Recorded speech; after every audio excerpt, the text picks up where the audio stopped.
Hi everyone, it's me, Miss Brouse from the STEP team. I am here to share a story with you. I know that a lot of the teachers and different staff in the building are recording some different stories that we are reading over video, so I wanted to be involved. So I picked a book that is important to me. The author is someone that I used to work with, and he did similar work that I do as a social worker.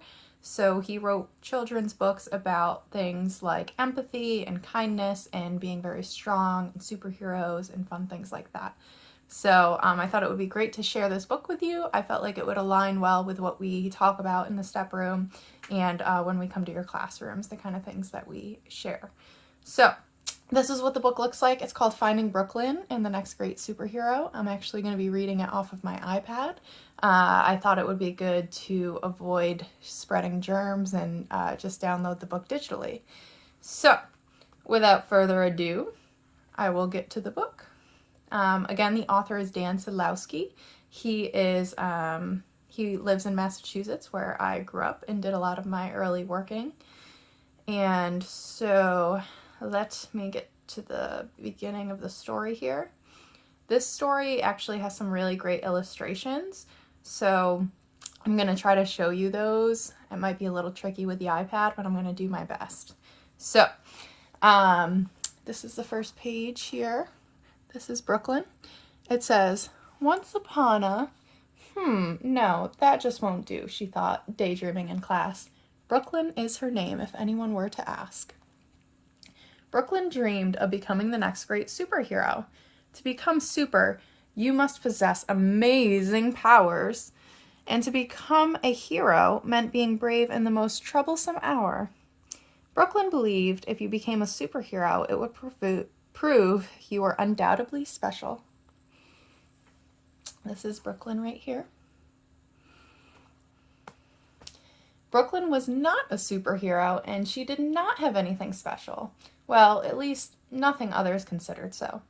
However, her smile, heart button, and skeleton gloves were always sure to show.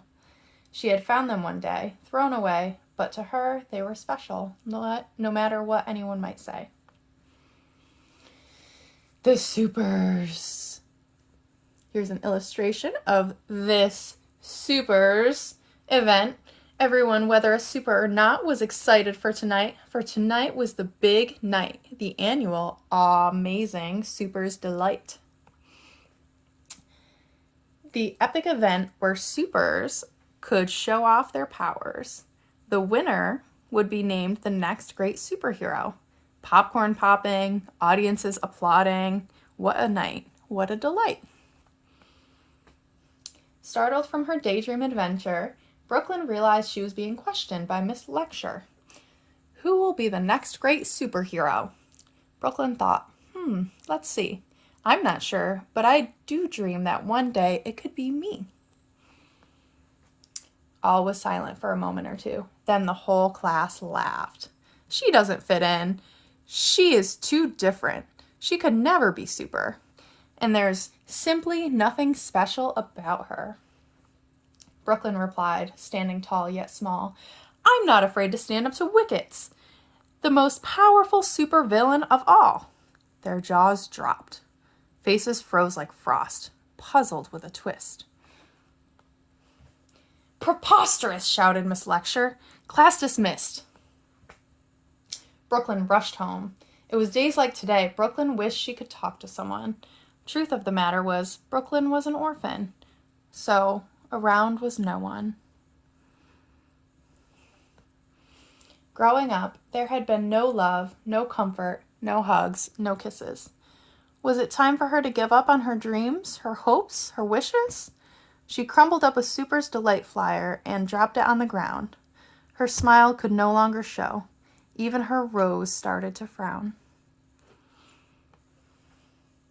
Deep down, way down, no super, no powers could Brooklyn find. So she ran off, stumbling upon an impossible mountain and began to climb. Huffing, puffing, and roughing her way to the top, Brooklyn climbed until she could climb no more. She was forced to stop. No one around, just Brooklyn. She sat alone. Maybe everyone was right, thought Brooklyn. Me? Special? Maybe not quite. Brooklyn glanced at her heart button. She could not give up. But Brooklyn remembered that even the most amazing superheroes face their most troublesome hours. That is, of course, how they became super and found their true powers. Just like her favorite superheroes, Max Shadows, Boy Cyclone, and Miss La Lola Lily.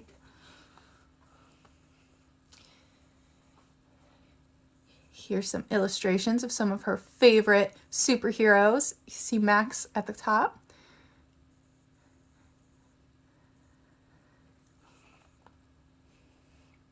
Just then, Brooklyn felt an electric surge of energy and emotion charged through her body. And although this feeling sprung from something horribly low, her heart button and skeleton gloves began to glow.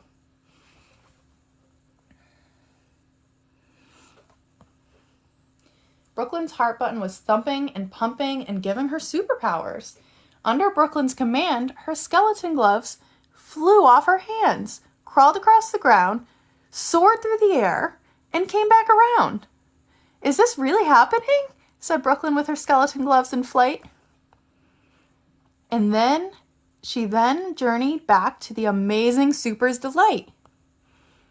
Arriving, Brooklyn felt like nothing could go wrong until dark clouds swept in, and then it started to storm. The crowd hoped it would pass, or at the very least stall. But this was no storm. It was Wickets, the most powerful supervillain of all. Who wants to be the next great superhero? Step right up, won't you? Said Wickets. No one around, just Brooklyn. She stood alone. Wickets laughed, cornered Brooklyn, and then attacked! But with her heart button powering her skeleton gloves, Brooklyn felt she had the flight of 22 superheroes all in one. Enough, roared Wickets as she summoned dark lightning. Lightning that struck Brooklyn's heart button and shattered it into a billion pieces. No more glow. No more show.